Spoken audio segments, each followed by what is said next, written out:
వచ్చి ఉన్నారు.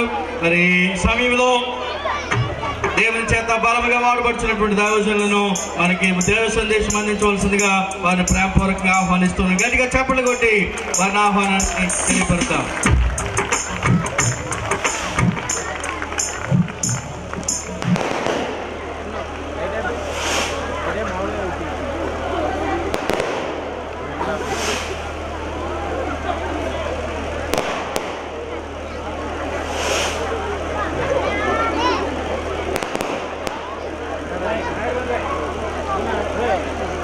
ఈ మెగా క్రిస్మస్ ఆరాధన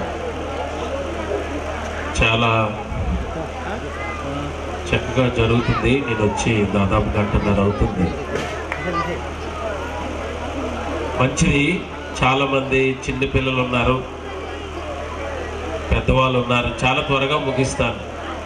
మీకు ఇంకా నాటికలు ఉన్నట్లున్నాయి, పాటలు బాగా పాడుతున్నారు, బాంబులు కూడా కొన్ని మిగిలిపోయినట్లున్నాయి. సో ఇవన్నీ మీరు చేసుకోవచ్చు. అది కొంతసేపు మీరు చాలా జాగ్రత్తగా వినాలి.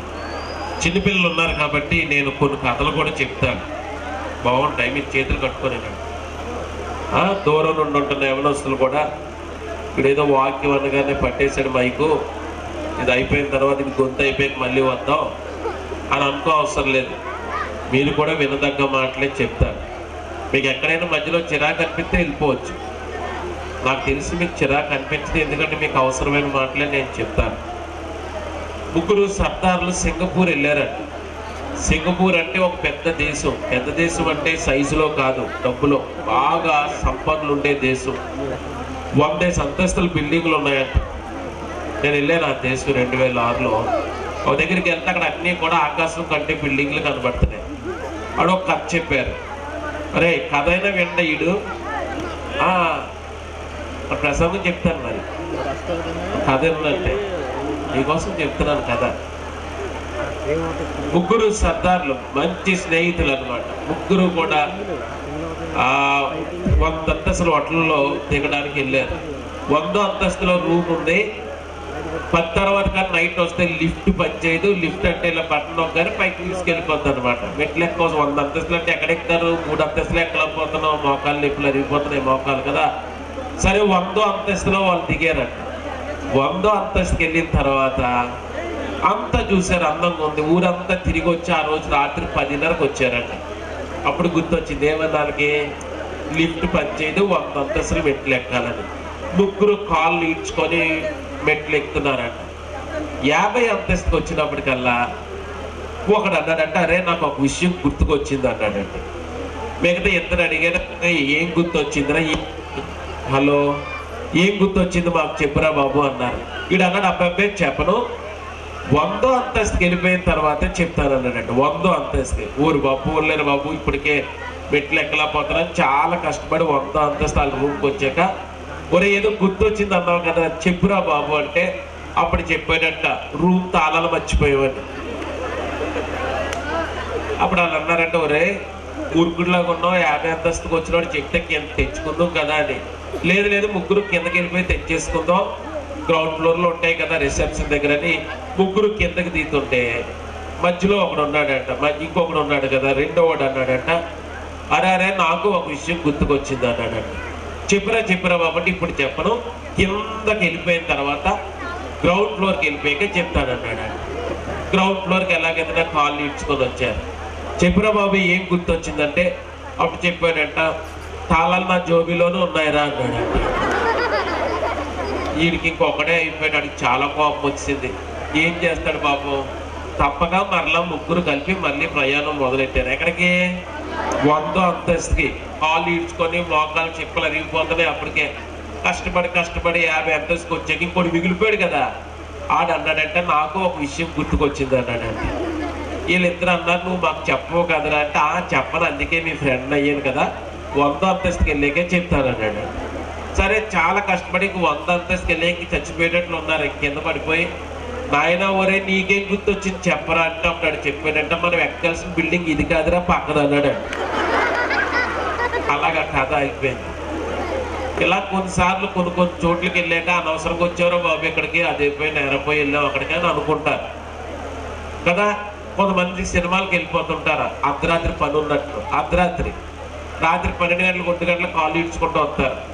అలాంటి వాళ్ళు అప్పుడప్పుడు లేట్గా వస్తారు కాలేజీకి. నేను కాలేజీ ప్రిన్సిపల్ కదా, ఇంజనీరింగ్ కదా అడుగుతాను, ఎరా బాబు బాగున్నావా, నిజం చెప్పి అబద్ధం ఆడకుండా చెప్పే కళ్ళేమో అలాగే అయిపోయి, రాత్రి లాస్ట్ షోకి వెళ్ళాము సార్.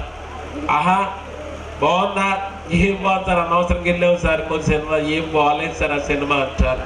కొంతమంది సినిమాకి వెళ్ళి బాధపడతారు, ఎందుకంటే సంతోషం వచ్చేస్తుందని సినిమాకి వెళ్ళిపోతారు సరదా కుర్రోళ్ళు చాలా మంది. ఈ మధ్య ఒక ఫేమస్ సినిమా వచ్చింది, దాని పేరు బాహుబలి. ఏంటి ఇలాంటివి కూడా చెప్తాడు అనుకుంటున్నారు కదా, మరి చెప్తాను, అందుకే పిలిచాను నన్ను. బాహుబలిలో ఒక హీరోయిన్ ఉంది, ఆ పేరు తమన్నా. ఆహా నీకు ఇవన్నీ ఎలా తెలుసు అనుకుంటున్నారు కదా, అందుకే కుర్రోళ్ళు కూడా ఏంటంటారా బాబు వెళ్ళిపోకుండా ఇవే చెప్తానంటాను నేను. రోడ్డు మీద ఉన్న వాళ్ళందరూ వెళ్ళిపోతే రండి వెనక్కి.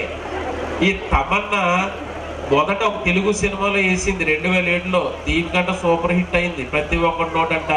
దాని పేరు ఏంటి పేరు తెలుసా, సినిమా పేరు హ్యాపీ డేస్. గుర్తుందో లేదో మీకు? అమ్మాయి ఈ పిల్ల కూడా గుర్తుందంట, పుట్టిందో లేదో కానీ 2007లో. మీరు సినిమాలు చూసే బ్యాచ్లాగా ఉంది వీళ్ళందరూ. ఫోన్లే వినండి జాగ్రత్తగా. 2007లో హ్యాపీ డేస్ సినిమా చూసేవా సార్ అని నన్ను అడిగాడు, నా దగ్గర పనిచేసేవాడు అప్పుడు పనోడు. చూడలేదురా అన్నాను. అయితే మీరు వేస్తారన్నాడు. ఏడు సినిమా చూడకపోతే వేస్తే నేను ఇంత చదువుకొని అనుకున్నాను.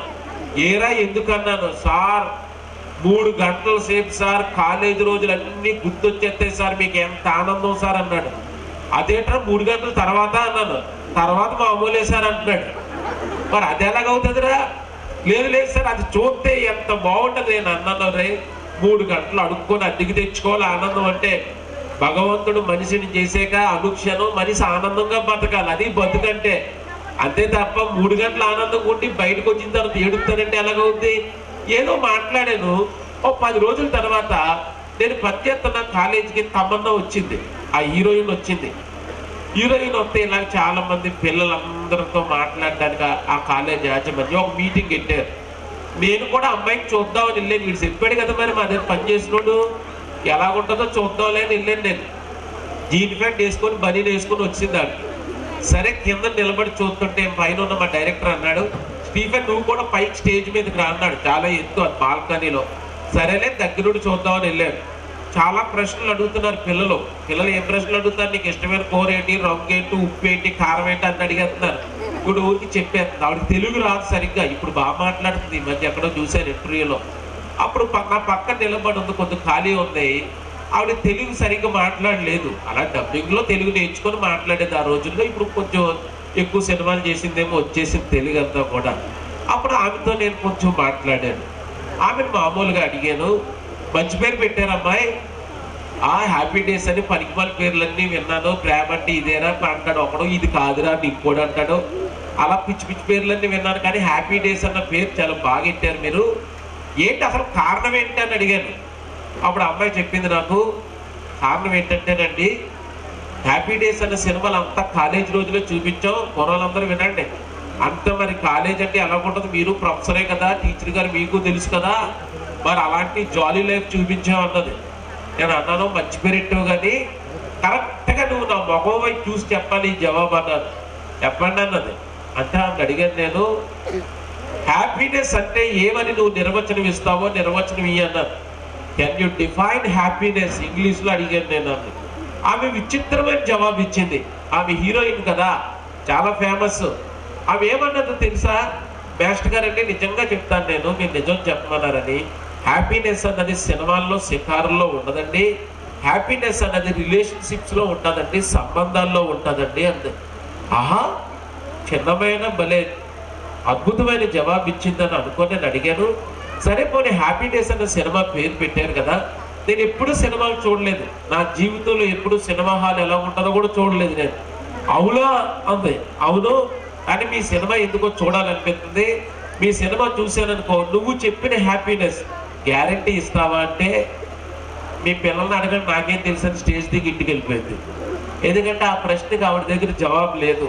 హ్యాపీ డేస్ సినిమాలో నటించవచ్చు, లేకపోతే సినిమాలు చూడొచ్చు, కానీ ఆనందం అన్నది మనిషి ఆకాంక్షించే ఒక బలమైన కోరిక. సంతోషంగా ఉండాలి. అందుకే టీవీ ఛానల్స్ ఏవి ఎక్కువ చూస్తారని ఒక సర్వే చేస్తే జెమినీ కామెడీ. ఏంటి జెమినీ కామెడీ? జోకులు ఒకటే వస్తాయి అందులోని. అలాంటి జోకులు వచ్చేసి చూస్తే కొద్దిగా నవ్వేసుకుందాం. తమ్ముళ్ళు చెల్లాయిలు జాగ్రత్తగా వినండి ఈ మాట.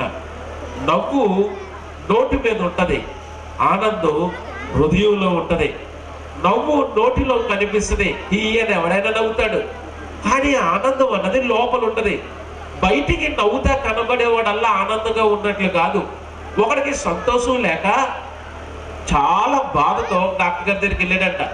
డాక్టర్ గారండి సంతోషంకి ఏమైనా మాత్ర ఉంటే ఇవ్వండి అని. సంతోషంకి ఏం మాత్రం ఉంటుంది? జ్వరానికి మాత్రం ఉంటుంది, వాంతులకు మాత్రం ఉంటుంది, విరోచనాలకు మాత్రం ఉంటుంది కావాలంటే. ఇదే అడుగుతున్నాడు, సంతోషానికి మాత్రం అడుగుతున్నాడంట. అప్పుడు ఆ డాక్టర్ గారు ఎడబడ పైనుండి కింద దాకా చూశారు. బాబు సంతోషానికి మాత్రమే ఉండదు, కానీ నీకు ఒక సలహా ఇస్తానరా. మన ఊరికి సర్కస్ వచ్చింది, సర్కస్కి వెళ్ళామంటే 10 రూపాయలు టికెట్ అంతే. అందులో ఒక బఫూన్ గారు ఉంటాడు, తెగ నవ్వించేస్తున్నాడు జనాలందరినీ కూడా. మొన్న వెళ్ళాం భార్యాభర్తలు మేము అందరం పిల్లలు తీసుకొని 3 గంటలు కడుపుబ్బా నవ్వుకోవచ్చు. ఆడు రాగానే ఇంకా ఊరంతా గోలైపోతుంది, సర్కస్ పెండాలంతా. ఓ తెగ నవ్వించేస్తున్నాడు. నాకు తెలిసి నువ్వు ఈరోజు సాయంత్రం అక్కడికి వెళ్ళరా అన్నాడంట. అప్పుడు ఆడనంట, త్వరగా ఇస్తే మందు టైం అయిపోతుంది, ఎందుకంటే ఆ సర్కస్లో నటించింది నేనే, వెళ్ళి మళ్ళీ నటించాలన్నాడంట. ఎందుకంటే అందులో బఫూన్ కింద నటిస్తుంది ఈడేనంట. పాపం నటించచ్చు బయటికి. అందుకే గజాల అని ఒక హీరోయిన్ ఉండేది, ఆ పేరు అందరికీ తెలుసు. ఒకరోజు పేపర్లో ఆమె బొమ్మ చూస్తే విచిత్రంగా కనిపించింది. పేపర్లో బొమ్మ ఎందుకు వేస్తారు? ఒక పాస్పోర్ట్ సైజ్ ఫోటో లేకపోతే ఏదైనా సాధిస్తే వేస్తారు. కానీ అక్కడ ఏమి రాస్తుందంటే గజాల ఆత్మహత్య యత్నం అని ఉంది. చచ్చిపోదాం అనుకుందంట ఆమె. దాని తర్వాత 10 రోజులకి నా స్నేహితుడు ఒకడు ఆమెను కలిశాడు. దానికి ముందు కథ చెప్తున్నాడు. నేను అడిగాను, ఆమెతో మాట్లాడుతూ ఉంటాం. విచిత్రమైన జవాబు ఇచ్చింది. ఏమన్నదంటే, నాకు తెలిసిన నేను వేరు, నీకు తెలిసిన నేను వేరు అన్నదంట. ఈ మాట మరలా చెప్తాను వినంటే, మీకు తెలిసిన నేను వేరు, నాకు తెలిసిన నేను వేరు. ఈ 2 మాటలకి చాలా తేడా ఉంది, చాలా అర్థం ఉంది. మీరందరూ నన్ను చూస్తున్నారుగా, ఒక విధంగా చూస్తున్నారు నన్ను. నేనేంటో నాకు తెలుసు. ఈ భూమి మీద ప్రతి ఒక్కడు చెప్తాడు ఆ మాట. ఈ మాటలు వింటున్నాడు ఎవడైనా చెప్పగలడు. ఈ ప్రపంచానికి తెలిసిన నేను వేరు, నేనేంటో నాకు తెలిసిన నేను వేరు. బయటికి బాగా కనిపించచ్చు. మరొక హీరో ఉన్నాడు, అందరూ హీరోయిన్ల కోసం చెప్పానుగా. ఈ హీరో పేరు షారూక్ ఖాన్. షారూక్ ఖాన్ హిందీ యాక్టర్ అంటే అందరికి బాగా తెలుసు. 2002వ సంవత్సరంలో BBC అన్న టీవీ కార్యక్రమంలో షారూక్ ఖాన్ ఇంటర్వ్యూ చేస్తున్నాడు. కరణ్ థాపర్ చాలా కోటీశ్వరుడు, ఇంటర్వ్యూ చేసేవాడు కూడా. ఒక వ్యక్తిని ఇంటర్వ్యూ చేస్తే చాలా లక్షల డబ్బు వస్తుంది.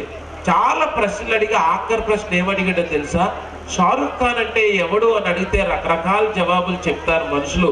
మంచి యాక్టర్ అని, ఈ మధ్య IPLలో కల్కట్టా నైట్ రైడర్స్ ఏ ఫ్రాంచైజీ అని, బాగా డబ్బున్నోడని, మంచి యాక్టర్ అని చెప్తారు. కానీ అతను ఏమడిగాడో తెలుసా?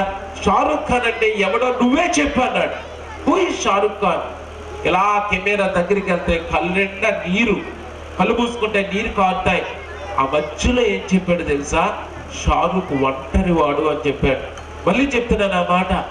అతనన్న జవాబు అతని నోటితో, షారూక్ ఖాన్ ఒంటరి వాడు. ఎలాగవుతాడు ఒంటరి వాడు? భార్య బిడ్డలు ఉన్నారు అతనికి, వేల మంది అభిమానులు ఉన్నారు, కోట్ల ఆస్తుంది, చాలా ఆనందంగా ఉండే మనిషి. అది ప్రపంచానికి తెలిసిన అతను. అదే అతని గురించి అతను ఏమంటున్నాడంటే, నేను ఒంటరి వాడిని. ఎందుకంటే 10 నిమిషాలు నువ్వు ఖాళీగా కూర్చో, తెలియని బాధ, తెలియని వేదన, ఏదో లాంటి భయం, ఒకలాంటి భయం. ఈరోజు మనిషికి ఉన్నది ఏంటంటే, అదే చాలా సంపాదించాం మనం ఈ భూమి మీద, కావలసినంత ఆస్తి సంపాదిస్తున్నారు, డబ్బుకు విలువ లేదు ఈ రోజున. అన్నీ ఉన్నాయి మనిషికి. ఆకాశంలో పక్షిని చూసి అనుకున్నాడంట పక్షిలాగా ఎగరాలని, విమానంలో ఎగురుతున్నాడు. సముద్రంలో చేపను చూసి అనుకున్నాడంట అట్లా వేదాలని. కింద నుండి వెళ్ళిపోతున్నాడు సబ్మెరైన్లో. ఈ మధ్య ఒక ఇంజనీర్ని అడిగాను, మీరు సబ్మెరైన్లో వెళ్తారు కదా, ఎంత దూరంలో వెళ్తుందంటే, భూమికి సముద్రం నుండి కొన్ని కిలోమీటర్ల కిందకి వెళ్ళిపోయి అక్కడ నుండి దాక్కొని వెళ్తారట. అబ్బా ఎంత జ్ఞానం అండి. అందుకే మనిషి కోసం అన్నారు, మనిషి ఏనుగులంత బరువులు ఎత్తలేడంట, గుర్రం అంత వేగంగా పరిగెత్తలేడంట. ఈ రెండింటికి మించిన బలమైన యంత్రాలను మాత్రం తయారు చేయగలడంట. అంత జ్ఞానం మనిషికి ఉంది. అన్ని సంపాదించావు కానీ అన్నీ ఉన్నా అల్లు నోట్లో సడన్నట్లు సంతోషం మాత్రం లేదు, మనిషికి తృప్తి లేదు. డబ్బు ఎన్ని కావాలంటే అంత సంపాదించండి కానీ తృప్తి రాదు. అందుకే బిల్ గేట్స్ అన్న కోటీశ్వరుడు ఉన్నాడు. అతని డబ్బు రోజు ₹1,00,00,000 పంచారనుకో 500 సంవత్సరాలు పంచొచ్చంట. చెప్పండి, రోజు ₹1,00,00,000 పంచితే 500 సంవత్సరాలు పంచొచ్చంట.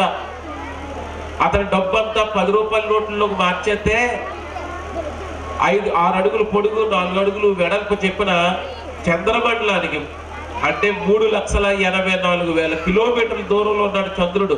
ఆ చంద్రుడికి 2 తలదిండ్లు వేయచ్చంట, అంత ఎత్తు. ఒకసారి ఆలోచించండి. అంత డబ్బు సంపాదించిన ఆయన ఏమన్నాడో తెలుసా?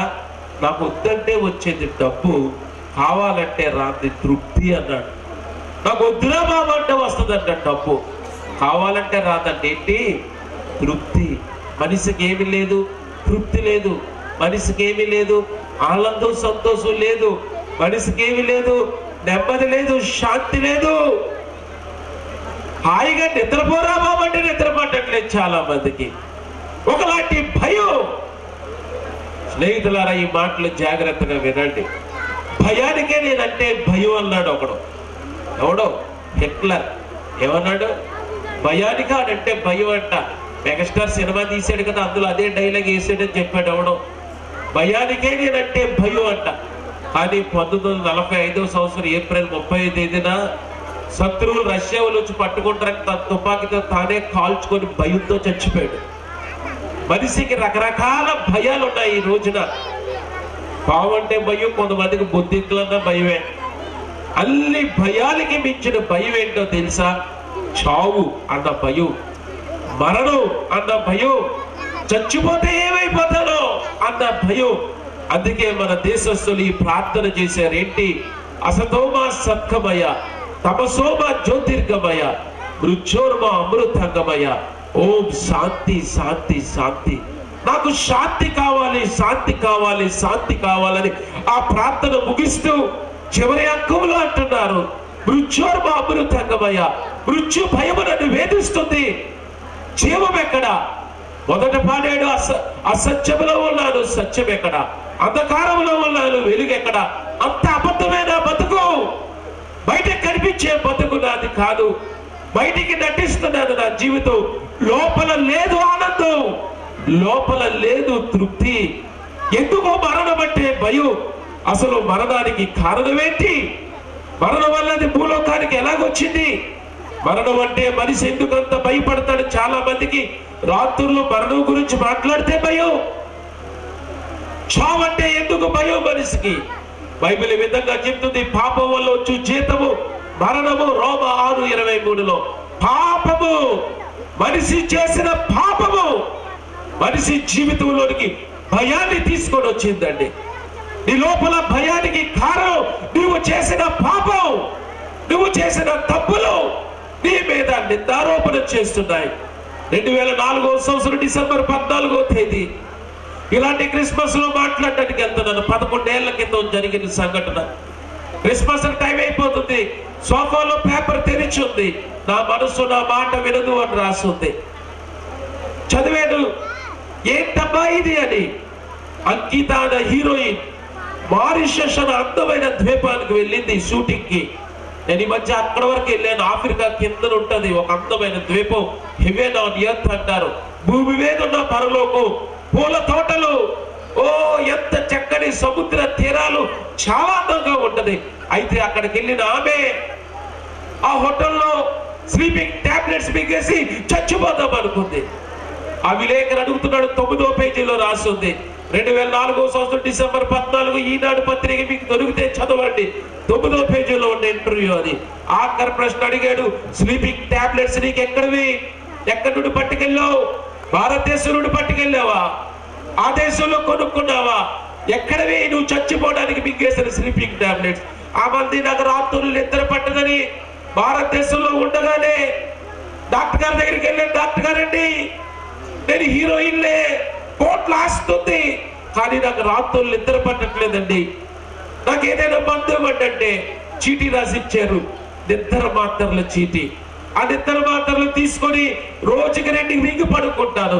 ఆ రోజు 40 మింగాను, చచ్చిపోబోయాను, బతికించారు ఎవరో వచ్చి. నేను అనుకున్నాను, మీ దగ్గరలో ఉన్న సామర్లకోట రైల్వే స్టేషన్కి వెళ్ళండి. బిచ్చగాడు ఒంటి మీద గుడ్డ కూడా లేకపోయినా, దుప్పటి లేకపోయినా చలిలో హాయిగా గురక పెట్టి నిద్రపోతాడు. రిక్షా కూడా హాయిగా నిద్రపోతాడండి రిక్షాలో కూర్చొని. 7 స్టార్ హోటల్లో పేకల దాకా తిన్న ఒక హీరోయిన్ కి నిద్ర మాత్రలు అవసరమైనవి. ఆశ్చర్యం కదా. ఎందుకు? కళ్ళు మూసుకుంటే చేసిన తప్పులు ఇంకా బాగా కనబడతాయి కాబట్టి. కళ్ళు మూసుకుంటే అయ్యో నేను చేసిన తప్పులు నన్ను బాధించిన ఈ మరణ వేదన కంటే చచ్చిపోవడం మంచిది అనుకుంటున్నాడు. కానీ చావు అంటే ఇంకా భయం ఎందుకంటే మానవుడి లోపల ఉన్న ఆత్మ, దానికి చావు లేదు. నీ శరీరం ఇక్కడ ఉండిపోతే తమ్ముడు చెల్లి పెద్ద మీద కాల్ చేస్తారు, పొయ్యి తీసుకెళ్తారు. కానీ నీ లోపల ఆత్మకి చావు లేదు.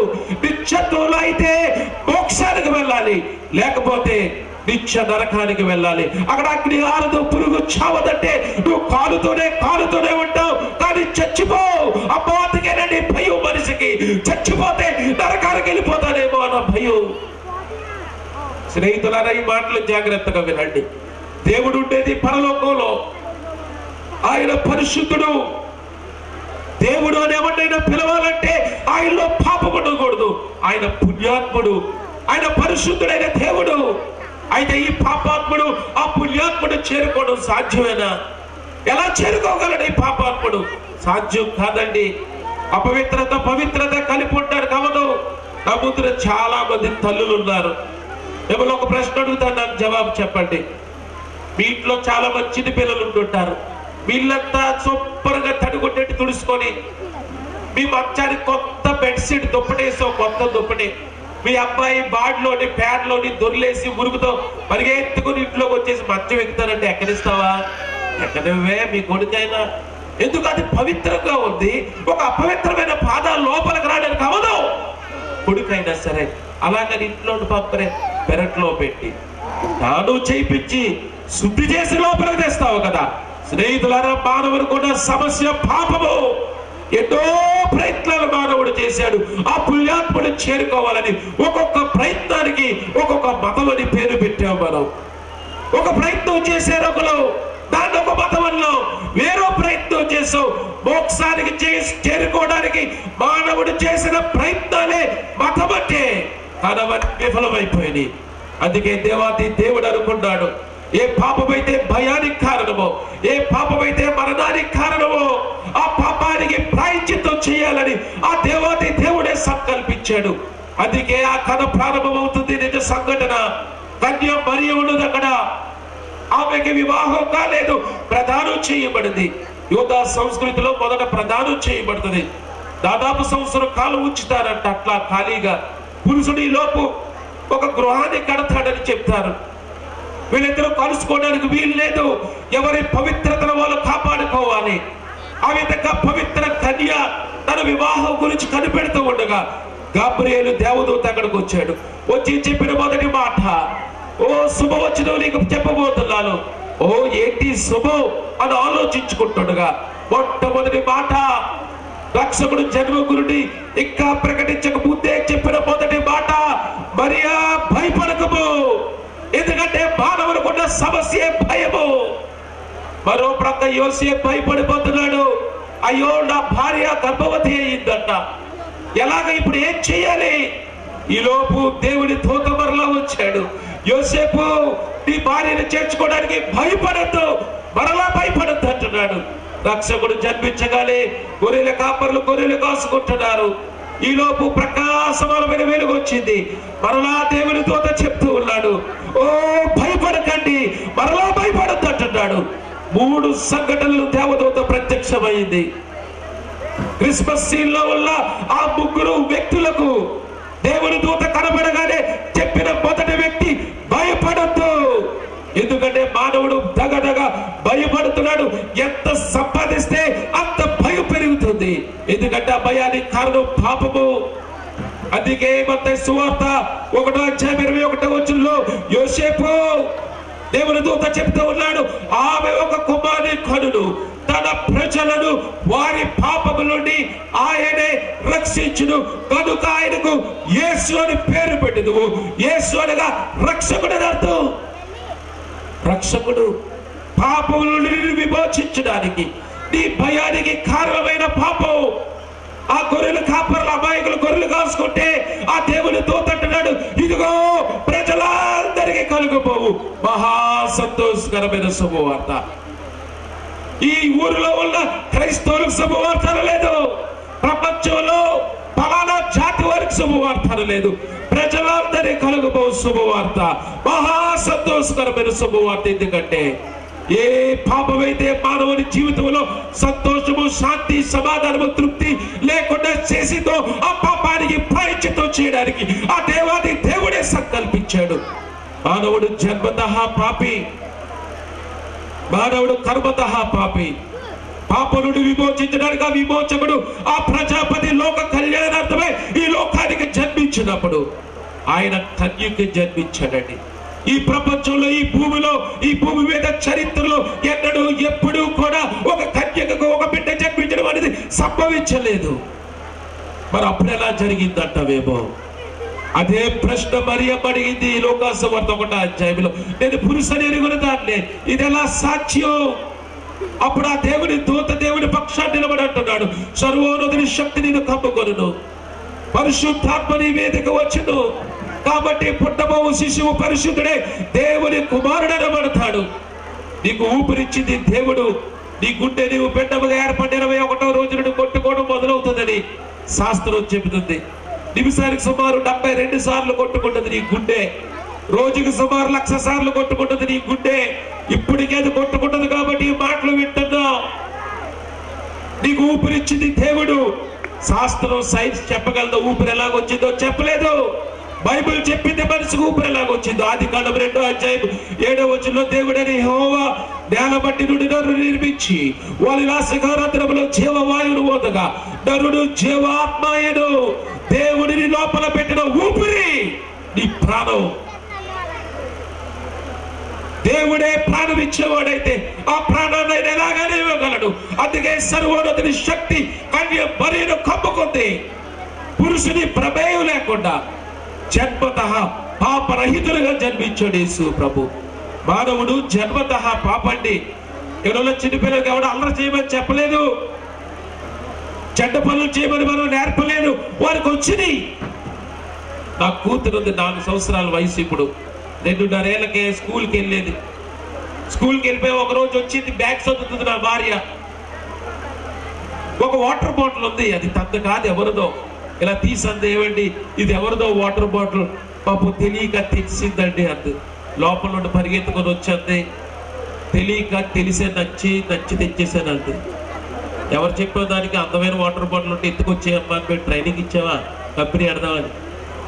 నాకు చాలా వేల రూపాయల జీతం ఉంది, కాలేజీకి ప్రిన్సిపల్, 100 వాటర్ బాటిల్ కొనగలను. మరి ఎవరు నేర్పాడు దానికి ఆ బుద్ధి?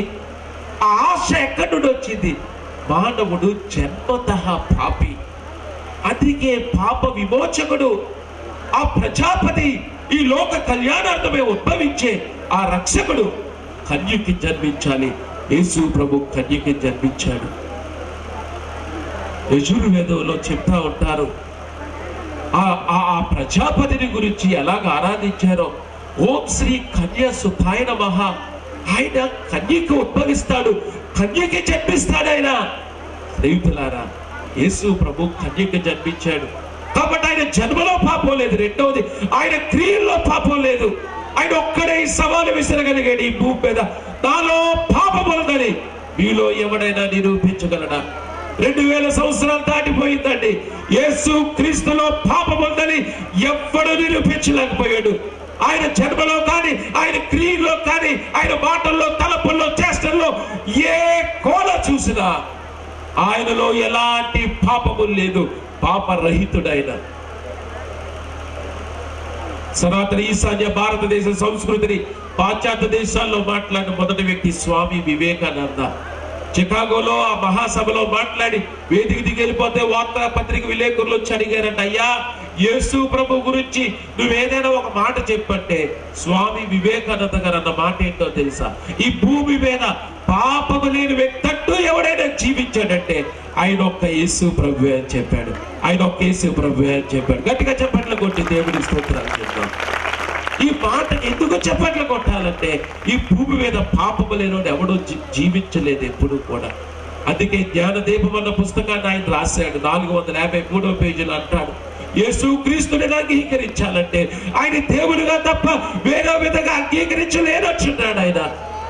స్నేహితులారా, అయితే నాకేంటండి అంటావేమో, నీ పాపానికి నా పాపానికి ప్రాయశ్చిత్తం ఎలా జరుగుతుంది?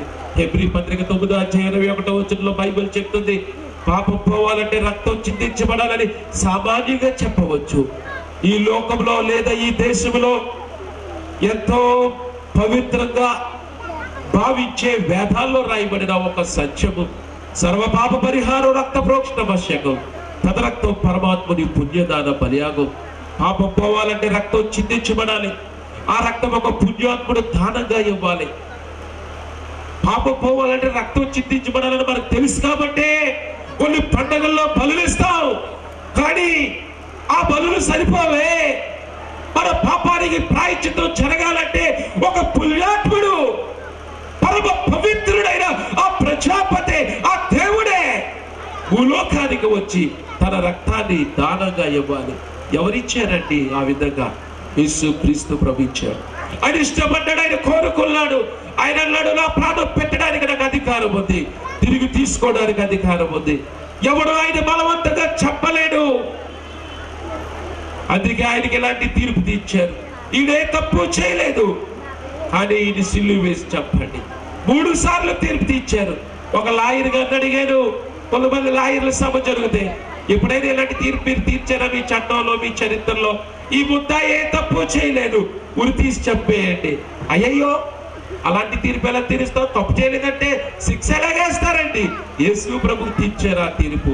పిలాతు వల్ల న్యాయాధిపతి రాజు 3 సార్లు తీర్పు తీర్చాడు. 1వసారి ఈయనలో ఏ తప్పు లేదు, 2వసారి ఈయన మరణాన్ని తగినది ఏది చేయలేదు, 3వసారి ఈయన ఏదో కార్యం చేశాడని చెప్పేమంటారు, ఈయన ఏ తప్పు చేయలేదని 3 సార్లు తీర్పు తీర్చి కొరడాతో కొట్టి సిలువ వేసి చెప్పేయడని చట్టం జారీ చేశాడు. అలాంటి తీర్పు యేసు ప్రభుకు అవసరం ఎందుకో తెలుసా? ఆయన చనిపోయింది ఆయన తప్పు చేసినందుకు కాదండి, మనం తప్పు చేసినందుకు. ఆయన ఇలాంటి చోటుకి తీసుకొచ్చి ఆయన 2 చేతులు కట్టేశారు. కొరడా తీసుకున్న రోమీలు ఎలాంటి కొరడా వాడేవారో చరిత్రలో నేను చదివాను. 4 పేటలు తాడులు ఉంటాయి, ప్రతి తాడు చివర ఇనప సూదులు ఉంటాయి, మధ్యలో అక్కడక్కడ పదునైన అడవి మృగాల దుమ్ములు కట్టేవారట. ఒక్క దెబ్బ వీపున పడితే ఆ 4 మేకులు లోపల గుచ్చిపోతాయి. మిగతా మేకులు, సూదులు, ఆ దుమ్ములు మిగతా చోట్ల గాయాలు. ఒక్క దెబ్బ ఆయన వీపున పడితే సుమారుగా 12 చోట్ల గాయాలు అవుతాయట.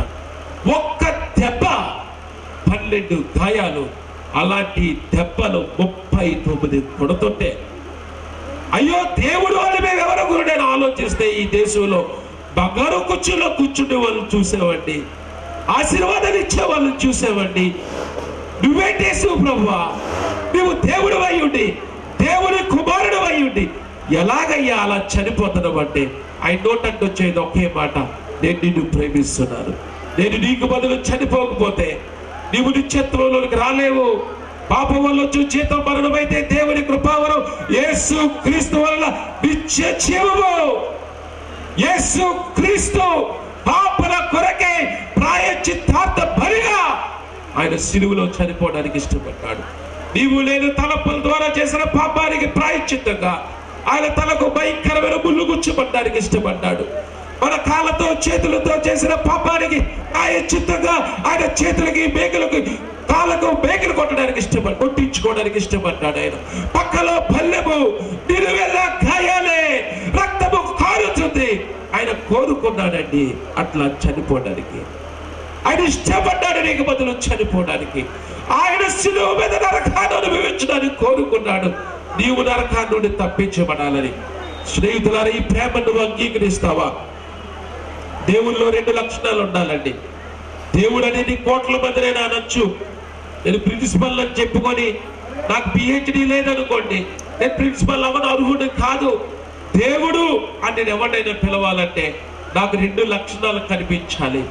నెంబర్ 1, ఆయనలో ప్రేమ, క్షమాపణ ఉండాలి. అందుకే దండం పెట్టుకుంటాం ఉదయాన్నే ఎవరైనా సరే, ఎందుకంటే చల్లగా చూడాలి, చేసిన తప్పును క్షమించాలి. అదే సమయంలో 2వది తప్పుకి శిక్ష పడే న్యాయం ఉండాలి, దేవుల్లో ధర్మం ఉండాలి, నీతి ఉండాలి, న్యాయం ఉండాలి. ఈ రెండూ కలిసి ఉండడం ఒకే విషయంలో అసాధ్యం కదా. వ్యభిచారంతో పట్టబడిన స్త్రీని యేసు ప్రభు దగ్గర తీసుకొచ్చారు. మా ధర్మశాస్త్రం చెప్తుంది ఈమె రాళ్ళు వేసుకొట్టి చెప్పాలని. పువ్వులు చంపేస్తామన్నారు. యేసు ప్రభు అన్నాడు, మీలో తప్పు లేనాడు మొదటి రాయి వేయండి అన్నాడు. వాళ్ళు చూసుకున్నారు, ఈమె దొరికిన దొంగ మనం దొరకని దొంగలు ఎందుకు వచ్చిన గోలరాని. పెద్దోళ్ళు మొదలుకొని చిన్నోళ్ళ దగ్గర రాళ్ళు వదిలి వెళ్ళిపోయారు.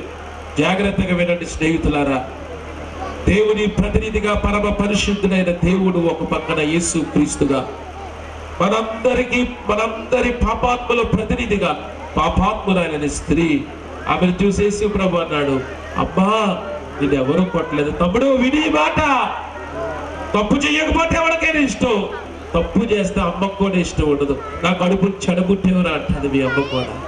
కానీ పాపాత్మురాలైన స్త్రీని అమ్మాని పిలిచిన ప్రేమ ఈ ప్రపంచానికి తెలుసా? ప్రేమ పేరుని యాసిడ్ పోసుకోవడం తెలుసు, పీకలు పోసుకోవడం తెలుసు, కానీ ఒక పాపాత్మురాలైన స్త్రీని అమ్మాని పిలిచిన ప్రేమ యేసయ్య ప్రేమ. అన్నాడు, అమ్మా నిన్నెవరూ కొట్టలేదా? నా ప్రేమతో నిన్ను ప్రేమించి క్షమిస్తున్నాను, నేను కూడా నీకు శిక్ష విధించను, నువ్వు వెళ్ళి పాపం చేయకన్నాడు. న్యాయం అరుస్తుంది, కేకలేస్తుంది, ఓ పాపికి పాపానికి శిక్ష పడాలి కదా. యేసు ప్రభు అన్నాడు, నా ప్రేమతో ఆమెను క్షమించాను, ఈ ప్రజలందరినీ క్షమించాను, వదిలిపెట్టాను. ఆ పాపికి లేదా పాపానికి శిక్ష పడాలి కదా, ఆమె బదులు నన్ను కొట్టి చంపేయండి అన్నాడు ఆయన. ప్రేమ గెలిచింది, న్యాయం నిలిచింది. ప్రేమ గెలిచింది, న్యాయం నిలిచింది. స్నేహితులారా, మనకు పడాల్సిన శిక్ష ఆయన భరించడానికి ఇష్టపడ్డాడు. ఈరోజు నువ్వు కోరుకుంటావా? పాపం అన్నది ఏ జాతికైనా, ఏ కులంకైనా, ఏ మతానికైనా ఒకటేనండి. పాపం అన్నది ఒక జబ్బు. జాగ్రత్తగా విని ఈ మాట. పాపం అన్నది ఒక జబ్బు. జబ్బుకి ఎలాగ మతంతో కులంతో తారతమ్యం లేదో, పాపానికి కూడా అలాగే తారతమ్యం లేదండి. మీ ఊర్లో ఒళ్ళు వేడెక్కింది అనుకో, ఆ జబ్బులు ఏమంటారు అబ్బాయిలు? ఒళ్ళు వేడెక్కితే ఏమంటారు? వాంతులు అంటారా? జ్వరం అంటారు. మా విశాఖపట్నంలోనూ ఒళ్ళు వేడెక్కితే జ్వరమే అంటారు. మా వదిన అమెరికాలో ఉంది, దానికి ఫోన్ చేసి మీ ఊర్లో ఒళ్ళు వేడెక్కితే ఏమంటారంటే జ్వరం అనే అంటది. ఏంటంటే ఎవరికైనా జబ్బు ఒకటే, క్రైస్తవులకైనా, ముస్లింలకైనా, హిందువులకైనా, భారతీయులకైనా, అమెరికా వాళ్ళకైనా ఎవరికైనా ఒకటే జబ్బు. పాపం కూడా ఎవరికైనా ఒకటే. క్రైస్తవులకు ఒక అబద్ధం, హిందువులకు ఒక అబద్ధం, ముస్లింలకు ఒక అబద్ధం లేదుగా. ఎవరికైనా పాపం పాపమే. మరి మీ ఊర్లో ఒళ్ళు వేడెక్కితే జ్వరం కదా, ఏం మాత్రం వేసుకుంటారు? పారాసిటమాలే. మా విశాఖపట్నంలోనే పారాసిటమాలే వేసుకుంటారు. అమెరికా ఫోన్ చేసి అడిగాను అనుకో, వాళ్ళు పారాసిటమాల్ వేసుకుంటారు. అదేంటండి, జబ్బు ఒకటి అయినాడు మందు ఒకటి అవదా? ఒకటే అవుతుంది. మరి పాపం అన్నది ఎవరికైనా ఒకటి అయినప్పుడు దాని విరుగుడు, రక్షకుడు కూడా అందరికీ అవుతాడు కదండి. కొంతమంది అంటారు, ఏమండి క్రైస్తవులకి దేవుడు అండి యేసు ప్రభు, అమెరికా దేవుడు అంటే అంటున్నారు కొంతమంది. కాదండి, ఇంగ్లీష్ వాళ్ళు దేవుడు అండి, మనకేంటండి అలాగే, మనకేంటండి అతను మనకు బోల్డ్ మంది అంటున్నారు. ఇంగ్లీష్ వాళ్ళు దేవుడు అని ఎవరు చెప్పారండి మీకు? ఒక మాట అడుగుతానండి ఈ ఊరోళ్ళందరినీ కూడా, ఎంత దూరం నుండి ఈ మాట విన్నా ఈ మాటకి మీరు అందరూ జవాబు చెప్పండి. జ్వరం వస్తే మందులు కొనుక్కోవడానికి వెళ్తావు కదా మందుల షాప్కి, బయట బోర్డు పెడతారు, పెద్ద బోర్డు. ఏంటో తెలుసా? ఇంగ్లీష్ మందులు అని పెడతారు. ఇది ఇంగ్లీష్ వాళ్ళ మందులు రా, మనకు వద్దని ఇంటికి వెళ్ళిపోయారు ఎప్పుడైనా కొనుక్కోకుండా. ఎల్రే, అది ఇంగ్లీష్ వాడు మందులైతే మనకెందుకు, అరవోడు మందులైతే మనకెందుకు, తమిళోడు మందులైతే మనకెందుకు? మనకున్న జబ్బు, మనకు కావాల్సిన మందు. స్నేహితులారా, మిమ్మల్ని ప్రేమించి మాట చెప్తున్నాను సుమా, మనకున్న జబ్బు పాపం. మన లోపల నెమ్మది లేకపోవడానికి, శాంతి లేకపోవడానికి కారణం పాపం. ఈ భయానికి కారణం పాపం. ఈ పాపానికి ప్రాయశ్చిత్తం యేసుక్రీస్తు ఒక్కడే చేశాడని నీకు ఇంత స్పష్టంగా అర్థమైనప్పుడు ఆయన ఎందుకు అంగీకరించవు? కొంతమంది అడుగుతారు, మతంలో మారిపోమంటారా? మతం మార్చుకోమని ఎవడు చెప్పాడండి? మతం అన్నది ఒక థర్మామీటర్ లాంటిది. డాక్టర్ గారి దగ్గరికి ఎలాగైనా పుల్ల నోట్లో పెట్టుకోమంటాడు. నోట్లో పెట్టుకుంటే జ్వరం ఉందో లేదో చెప్తారు తప్ప మతం జ్వరాన్ని తగ్గించిందండి ఆ థర్మామీటర్. క్రైస్తవ మతం కూడా మనిషిని రక్షించదు. ఇక్కడ చర్చికి వచ్చే వాళ్ళు చాలా మంది ఉంటారు. మేము చర్చికి వెళ్ళిపోతున్నాం కానీ పరలోకి వెళ్ళిపోతాం అనుకున్నారు కనుక, మీ నాన్న పాస్టర్ అయినా మీ తాత బిషప్ అయినా పరలోకి వెళ్ళవు. యేసు రక్తం చేత నువ్వు కడగబడకపోతే నీ పాపంలో నువ్వు చచ్చిపోయావనుకో నరకానికి వెళ్ళిపోతావు. అందుకని ఎవడైతే క్రైస్తవ మతంలో కలిసిపో మోక్షం వద్దంటే అది అబద్ధమే. మరి ఏం చేయాలయ్యా? యేసు క్రీస్తును ఒప్పుకో నీ రక్షకుడుగా. పాపానికి ప్రాయశ్చిత్తం ఆయన చేశాడు. పాపానికి ప్రాయశ్చిత్తం ఆయన ఒక్కడే చేశాడు. మనం చేసిన ప్రార్థనకి జవాబు ఈ క్రిస్మస్ అంటే అసతోమ సత్కమయ్య తమసోమ జ్యోతిర్గమయ్య మృత్యోర్మ అమృతంగమయ్య ఓం శాంతి శాంతి శాంతి అని ప్రార్థించావు కదా. అసత్యములో ఉన్నాను సత్యం ఎక్కడ, అంధకారంలో ఉన్నాను వెలుగు ఎక్కడ, మృత్యుభయం వేధిస్తుంది జీవం ఎక్కడ అని ప్రార్థించావు కదా. యేసు ప్రభు చెప్పాడు, నేనే మార్గము, నేనే సత్యము, నేనే జీవము, నా ద్వారా తప్ప మోక్షానికి తండ్రి ఎదుగు ఎవడు రాలేడని. ఆయన ఒక్కడే మార్గం అండి. ఈరోజు గొంతు చీల్చుకొని మాట చెప్పాను ఈ ఊరికి. నువ్వు నమ్మినా నమ్మకపోయినా ఇది సత్యం. సత్యానికి నీ నమ్మకంతో పని లేదు. నమ్మినా నమ్మకపోయినా సత్యం సత్యమే. సూర్యుడు తూర్పును ఉదయిస్తాడు. నేను నమ్మనంటే రేపు నుండి పడమట ఉదయించడు, తూర్పునే ఉదయిస్తాడు. మోక్షం వెళ్ళాలంటే, నీ పాపానికి ప్రాయశ్చిత్తం కలగాలంటే ఒకే ఒక మార్గం యేసు క్రీస్తు. తలలు వంచండి, ప్రార్థన చేసుకుందాం.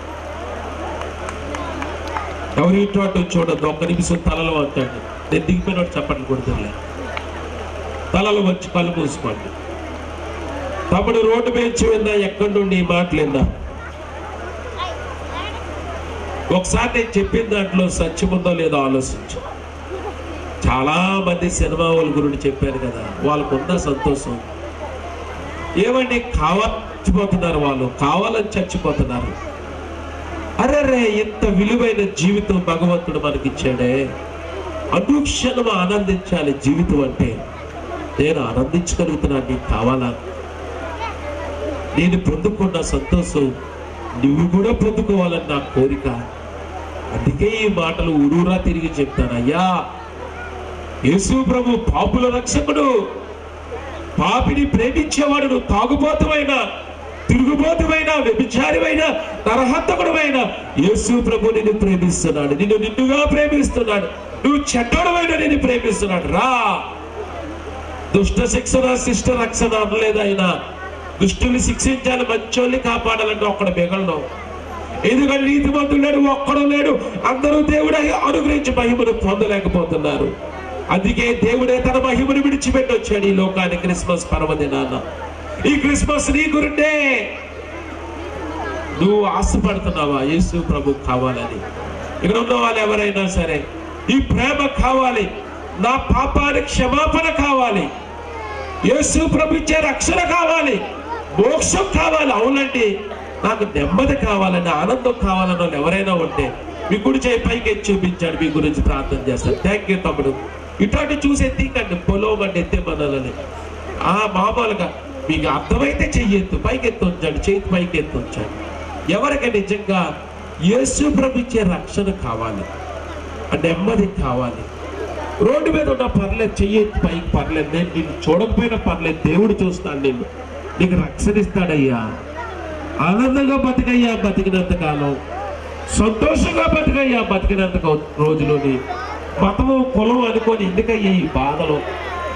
మనశ్శాంతిని ఇస్తాడయ్యా యేసయ్యా.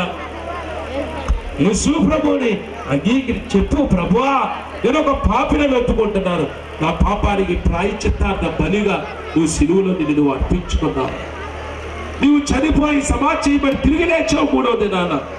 ఆ కార్యాన్ని హృదయవంతుడితో విశ్వసిస్తున్నాను. నీవే నా ప్రభు అని నోటితో ఒప్పుకుంటున్నానయ్యా. చేతులు దించేయండి, ప్రార్థన చేస్తాను. తండ్రి మీకు వందనాలు. ఈ వాక్యాన్ని, ఈ మాటల్ని మంచి నేలను పడిన విత్తనాలు వలె 30 60 100 ఫలింప చేయాలి. మోక్షం కావాలని, యేసు ప్రభు ఇచ్చే రక్షణ కావాలని, శాంతి సమాధానాలు కావాలని అనేక మంది చేతులు ఎత్తారు. కొంతమంది తెలుసో తెలియక కూడా ఎత్తుండొచ్చు. అయితే పరిశుద్ధాత్మలో ఈ గడియన్ని క్షణాలను ముద్రించి ప్రభువా, ఈ రాజ్యంలో జ్ఞాపకం చేసుకో ప్రభువా, వారి చేతిని పట్టి నడిపించయ్యా. ఈ ఊరంతటినీ కూడా పరలోకంలో జ్ఞాపకం చేసుకో అయ్యా. ఈ క్రిస్మస్ సంతోషాన్ని ప్రజలందరికీ అనుగ్రహించండి. ఆర్గనైజర్స్ దీవించండి. ఈ కార్యక్రమాన్ని ఎంతో శ్రమతో పెట్టారు. ఈ సువార్త అందించాలని యేసు ప్రభువా నీకు వందనాలు స్థితులు చెల్లించుకుంటూ నీకే మహిమ ఘనత ప్రభావాలు ఆరోపించుకుంటూ యేసు నామములో అర్పిస్తున్నాము తండ్రి. ఆమేన్.